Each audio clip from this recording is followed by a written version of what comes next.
अस्सलाम वालेकुम and welcome to cookbook by Sadia Mirza. अगर आपने अभी तक हमारे चैनल को सब्सक्राइब नहीं किया तो फ़ौरन सब्सक्राइब कर लीजिए और साथ ही बेल आइकन का बटन प्रेस कर लीजिए। आज हम बनाएंगे देगी आलू गोश्त, जिसके लिए हमें चाहिए 1 किलो का बछड़े का गोश्त।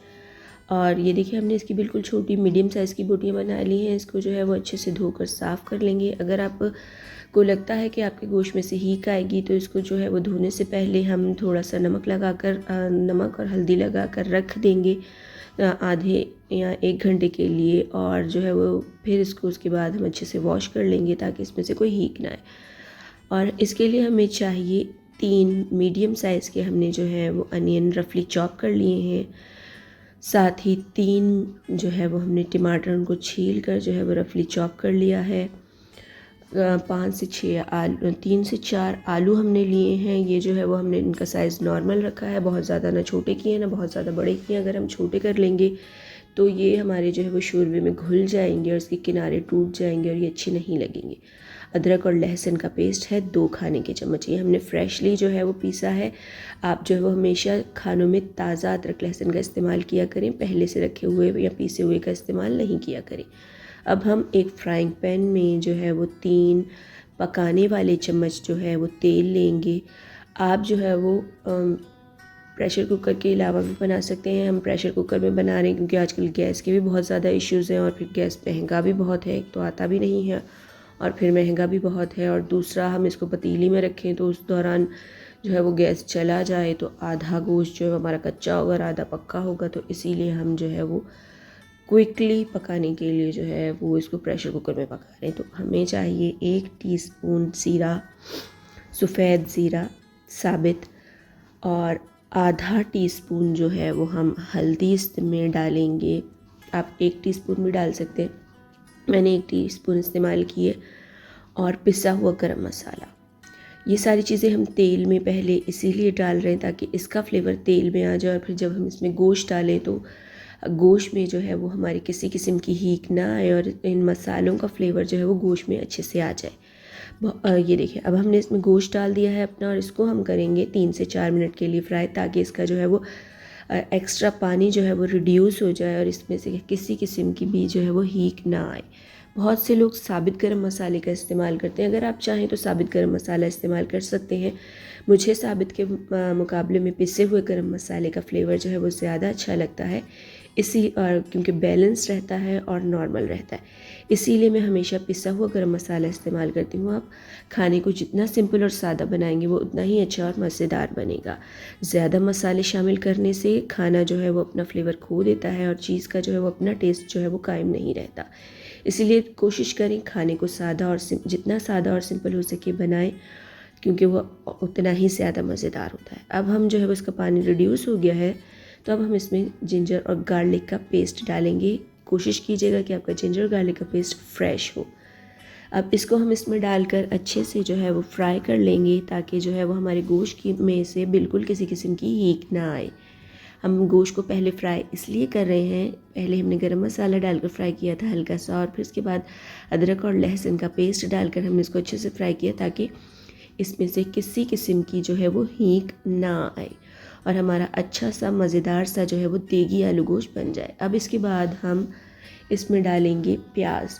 हमने जो रफली चॉप किया हुआ था इसमें हम जो है वो अनियन शामिल कर देंगे और शामिल करने के बाद इसको अच्छे से जो है वो मिक्स कर लेंगे और 3 से 4 मिनट इसको पका लेंगे। इस दौरान हम इसमें नमक शामिल करेंगे 1 खाने का चम्मच। नमक हम पहले इसीलिए शामिल कर रहे हैं ताकि बोटियों में जो है वो अच्छे से इसका फ्लेवर चला जाए और बोटियाँ जो है वो हमारी फीकी ना रहें। ठीक है, हम गोश्त में जो है वो पहले से नमक का इस्तेमाल इसीलिए करते हैं ताकि जो है वो हमारे गोश्त में इसका फ्लेवर अच्छे से चला जाए और बोटियाँ जो है वो हमारी उसमें जो है वो फीकापन ना रहे और उसमें जो है वो अच्छे से जो है वो उसका टेस्ट चला जाए। आपने अक्सर देखा होगा हम पेशावरी कढ़ाई बनाएं या इस तरह की जो है वो नमकीन गोश्त वगैरह की डिशेस बनाएं तो हम उसमें नमक पहले शामिल करते हैं। वो इसीलिए शामिल करते हैं ताकि उसका फ्लेवर जो है वो गोश्त में चला जाए और गोश्त जो है वो फीका और रूखा ना लगे।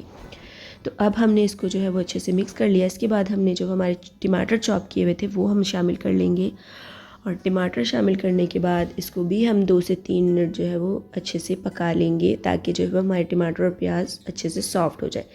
इसके बाद हम अपने बाकी के मसाले जो रह गए हैं वो शामिल करेंगे, और उसमें सिर्फ जो है वो हमारी पिसी हुई लाल मिर्च रहती है, क्योंकि हल्दी, गरम मसाला, नमक हम पहले शामिल कर चुके हैं। और हम डालेंगे इसमें 1 टीस्पून पिसी हुई लाल मिर्च। ये पिसी हुई कश्मीरी लाल मिर्च है हमारी, जो रेड फ्लेवर देती है खाने को। तो इसमें हम इसको जो है वो शामिल करेंगे, और शामिल करने के बाद इसको जो है अच्छे से फ्राई कर लेंगे गोश्त के साथ, ताकि इसमें जो है वो अच्छा सा प्यारा सा हमारा जो है वो कलर आ जाए गोश्त का। इसको हम अच्छे से जो है वो 3 से 4 मिनट पकाएंगे, और 3 से 4 मिनट पकाने के बाद इसमें हम शामिल करेंगे इस स्टेज पर पेपरिका हम जो है वो 1 टेबलस्पून डालेंगे। और पेपरिका हम इसलिए शामिल करेंगे, जो हम शोरबा बनाते हैं आपने देखा होगा अक्सर हमारे जो है वो बाज़ार का जो है वो हम आलू गोश्त खाते हैं, या हम शादियों में जो है वो आलू गोश्त जो है वो शोरबे वाले जब भी खाते हैं, या देगी आलू गोश्त, तो उसमें बड़ा प्यारा सा वो शोरबे का रेड सा कलर आ रहा होता है। तो वो इसी वजह से आता है कि हम इसमें पेपरिका शामिल करते हैं। अब हम इसमें जो है वो हॉट वाटर डालेंगे 2 to 3 ग्लास या ½ लीटर। और हॉट वाटर हम इसीलिए शामिल करेंगे, कच्चा पानी हम बिल्कुल भी खाने में शामिल नहीं करते, और हॉट वाटर हम इसीलिए शामिल करेंगे इसमें, ताकि जो है वो गोश्त का जो है वो रेशे अच्छे से खुल जाएं और अच्छा सा खिला खिला कलर आए। जब भी आप कोशिश करें, जब भी आप गोश्त बनाएं या कोई भी शोरबे वाली चीज़ बनाएं, तो उसमें पानी हमेशा गर्म करके डालें। ये देखिए हमने गोश्त को गलाने के बाद 10 से 15 मिनट हमने इसको जो है वो गोश्त को प्रेशर कुकर को चला लिया था। चलाने के बाद हम अपने गोश्त को अच्छे से भून लेंगे, और गोश्त को अच्छे से भूनने के बाद जब हमारे इसमें मसालों का फ्लेवर आना शुरू हो जाए, देखिए हमारे गोश्त का कलर कितना प्यारा आया है, तो इस ऑयल रिड्यूस हो जाए, तो इसमें हम अपने पोटैटोज़ डालकर 3 से 4 मिनट इसको भूनेंगे, क्योंकि हमारे जो है वो पोटैटोज़ में भी जो है वो इसका अच्छे से जो है वो मसाले का फ्लेवर आ जाए। और इसके बाद हम इसमें दोबारा से जितनी हमने ग्रेवी रखनी है उतना हम जो है वो इसमें गर्म पानी शामिल करेंगे। ठंडा पानी जो है वो, कच्चा पानी कभी भी शामिल ना करें, इससे जो है एक तो शोरबे का कलर ख़राब होता है, खाने का टेस्ट ख़राब होता है, और दूसरा जो है वो मज़ा नहीं रहता। तो इसको हम 5 मिनट जो है वो चला लेंगे प्रेशर कुकर को, और 5 मिनट बाद इसमें हम जो है वो ½ टीस्पून का पिसी हुई काली मिर्च, और ½ टीस्पून गरम मसाला, हरी मिर्च, बारीक की चॉप किया हुआ अदरक, और बारीक कटा हुआ हरा धनिया शामिल करेंगे। और इसको जो है वो हम 3 से 4 मिनट हल्की आंच पर दम पर रख देंगे। ये देखिए हमारे गोश्त का कलर कितना प्यारा आया है।